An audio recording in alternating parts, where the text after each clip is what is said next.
So for any of us in this room today, let's start out by admitting we're lucky. We don't live in the world our mothers lived in, our grandmothers lived in, where career choices for women were so limited. And if you're in this room today, most of us grew up in a world where we have basic civil rights. And amazingly, we still live in a world where some women don't have them. But all that aside, we still have a problem, and it's a real problem. And the problem is this. Women are not making it to the top of any profession anywhere in the world. The numbers tell the story quite clearly. 190 heads of state, 9 are women. Of all the people in parliament in the world, 13% are women. In the corporate sector, women at the top, C-level jobs, board seats, tops out at 16%.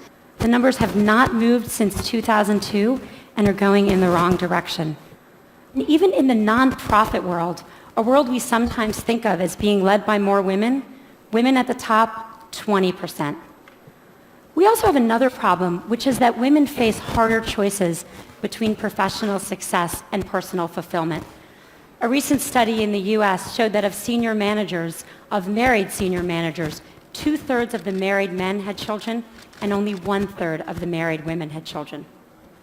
A couple of years ago, I was in New York, and I was pitching a deal, and I was in one of those fancy New York private equity offices you can picture, and I'm in the meeting. It's about a 3-hour meeting, and 2 hours in, there's kind of needs to be that bio break, and everyone stands up, and the partner running the meeting starts looking really embarrassed.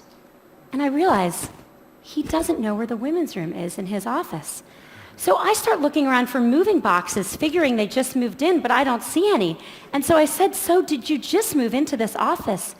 And he said, "No, we've been here about a year." And I said, "Are you telling me that I am the only woman to have pitched a deal in this office in a year?" And he looked at me and he said, "Yeah, or maybe you're the only one who had to go to the bathroom."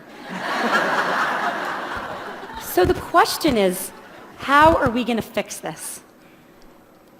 How do we change these numbers at the top? How do we make this different?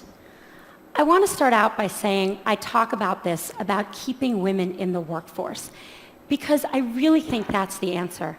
In the high-income part of our workforce, in the people who end up at the top Fortune 500 CEO jobs or the equivalent in other industries, the problem, I am convinced, is that women are dropping out.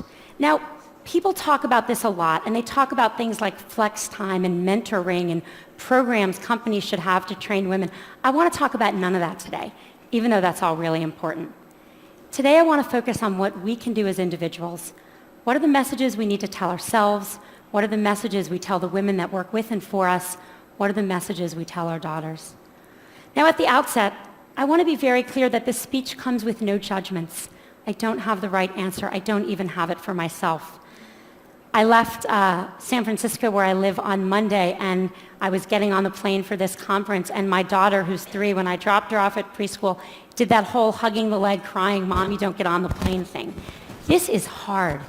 I feel guilty sometimes. I know no women, whether they're at home or whether they're in the workforce, that don't feel that sometimes. So I'm not saying that staying in the workforce is the right thing for everyone. My talk today is about what the messages are if you do want to stay in the workforce.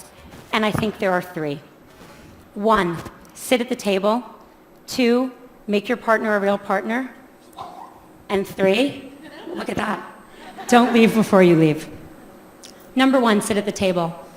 Just a couple weeks ago at Facebook, we hosted a very senior government official, and he came in to meet with senior execs from around Silicon Valley.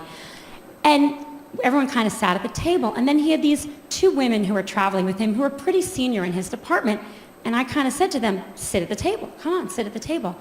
And they sat on the side of the room. When I was in college, my senior year, I took a course called European Intellectual History. Don't you love that kind of thing from college? Wish I could do that now. And I took it with my roommate, Carrie, who was then a brilliant literary student and went on to be a brilliant literary scholar. And my brother, smart guy, but a water polo playing pre-med who was a sophomore. The 3 of us take this class together. And then Carrie reads all the books in the original Greek and Latin, goes to all the lectures. I read all the books in English and go to most of the lectures. My brother is kind of busy. He reads one book of 12 and goes to a couple of lectures, marches himself up to our room a couple days before the exam to get himself tutored. The three of us go to the exam together, and we sit down, and we study, sit there for 3 hours in our little blue notebooks. Yes, I'm that old. And we walk out, and we look at each other, and we say, how'd you do? And Carrie says, boy, I feel like I didn't really draw out the main point on the Hegelian dialectic. And I say, God, I really wish I had really connected John Locke's theory of property, the philosophers that follow. And my brother says, I got the top grade in the class. You got the top grade in the class? You don't know anything. The problem with these stories is that they show what the data shows. Women systematically underestimate their own abilities. If you test men and women and you ask them questions on totally objective criteria like GPAs, men get it wrong slightly high and women get it wrong slightly low. Women do not negotiate for themselves in the workforce. A study in the last 2 years of people entering the workforce out of college showed that 57% of boys entering, or men, I guess, are negotiating their first salary, and only 7% of women. And most importantly, men attribute their success to themselves and women attribute it to other external factors. If you ask men why they did a good job, they'll say, I'm awesome. If you ask, obviously, why are you even asking? If you ask women why they did a good job, what they'll say is someone helped them, they got lucky, they worked really hard. Why does this matter? Boy, it matters a lot because no one gets to the corner office by sitting on the side, not at the table. And no one gets the promotion if they don't think they deserve their success or they don't even understand their own success. I wish the answer were easy. I wish I could just go tell all the young women I work for, all these fabulous women, believe in yourself, negotiate for yourself, own your own success. I wish I could tell that to my daughter. But it's not that simple. Because what the data shows above all else is one thing, which is that success and likability are positively correlated for men and negatively correlated for women. And everyone's nodding because we all know this to be true. There's a really good study that shows this really well. There's a famous Harvard Business School study on a woman named Heidi Roizen.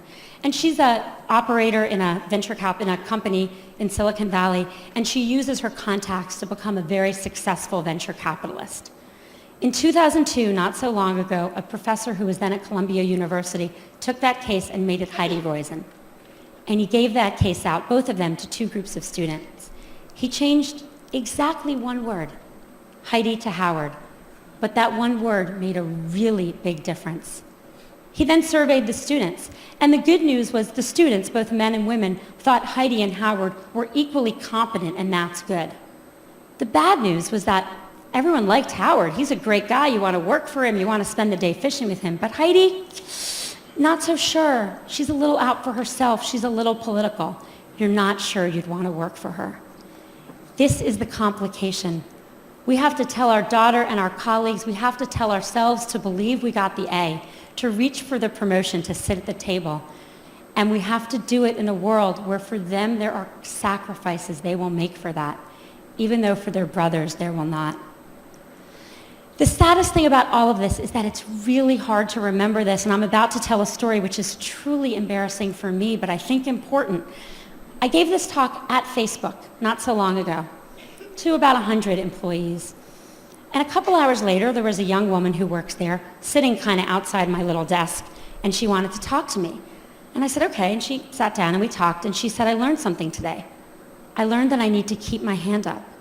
I said, what do you mean? She said, well, you're giving this talk, and then you said you're going to take 2 more questions, and I had my hand up with lots of other people, and then you took 2 more questions, and I put my hand down, and I noticed all the women put their hand down, and then you took more questions, only from the men. And I thought to myself, wow, if it's me, who cares about this, obviously, giving this talk, during this talk, I can't even notice that the men's hands are still raised and the women's hands are still raised. How good are we as managers of our companies and our organizations at seeing that the men are reaching for opportunities more than women? We've got to get women to sit at the table. Message number 2. Make your partner a real partner. I've become convinced that we've made more progress in the workforce than we have in the home. The data shows this very clearly. If a woman and a man work full-time and have a child, the woman does twice the amount of housework the man does, and the woman does 3 times the amount of childcare the man does. So she's got 3 jobs or 2 jobs, and he's got 1. Who do you think drops out when someone needs to be home more? The causes of this are really complicated, and I don't have time to go into them, and I don't think Sunday football watching and general laziness is the cause. I think the cause is more complicated. I think as a society, we put more pressure on our boys to succeed than we do on our girls. I know men that stay home and work in the home to support wives with careers, and it's hard. When I go to the mommy and me stuff and I see the father there, I notice that the other mommies don't play with him. And that's a problem because we have to make it as important a job, because it's the hardest job in the world, to work inside the home for people of both genders if we're going to even things out and let women stay in the workforce.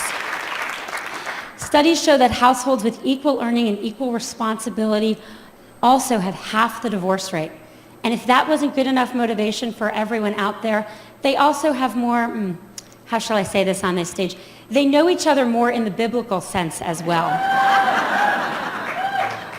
Message number 3, don't leave before you leave. I think there's a really deep irony to the fact that actions women are taking, and I see this all the time, with the objective of staying in the workforce actually lead to their eventually leaving. Here's what happens. We're all busy. Everyone's busy. A woman's busy. And she starts thinking about having a child. And from the moment she starts thinking about having a child, she starts thinking about making room for that child. How am I going to fit this into everything else I'm doing? And literally from that moment, she doesn't raise her hand anymore. She doesn't look for a promotion. She doesn't take on the new project. She doesn't say, me, I want to do that. She starts leaning back. The problem is that, let's say she got pregnant that day, 9 months of pregnancy, 3 months of maternity leave, 6 months to catch her breath. Fast forward 2 years, more often, and as I've seen it, women start thinking about this way earlier. When they get engaged, when they get married, when they start thinking about trying to have a child, which can take a long time. One woman came to see me about this, and I kind of looked at her. She looked a little young, and I said, so are you and your husband thinking about having a baby? And she said, oh no, I'm not married. She didn't even have a boyfriend. I said, you're thinking about this just way too early. But the point is that what happens once you start kind of quietly leaning back? Everyone who's been through this, and I'm here to tell you, once you have a child at home, your job better be really good to go back because it's hard to leave that kid at home. Your job needs to be challenging. It needs to be rewarding. You need to feel like you're making a difference. And if 2 years ago, you didn't take a promotion and some guy next to you did, if 3 years ago you stopped looking for new opportunities, you're going to be bored because you should have kept your foot on the gas pedal. Don't leave before you leave. Stay in. Keep your foot on the gas pedal until the very day you need to leave to take a break for a child, and then make your decisions. Don't make decisions too far in advance, particularly ones you're not even conscious you're making. My generation, really sadly, is not going to change the numbers at the top. They're just not moving. We are not going to get to, we're 50% of the population. In my generation, there will not be 50% of people at the top of any industry. But I'm hopeful that future generations can. I think a world that was run where half of our countries and half of our companies were run by women would be a better world. And it's not just because people would know where the women's bathrooms are, even though that would be very helpful. I think it would be a better world. I have 2 children. I have a 5-year-old son and a 2-year-old daughter.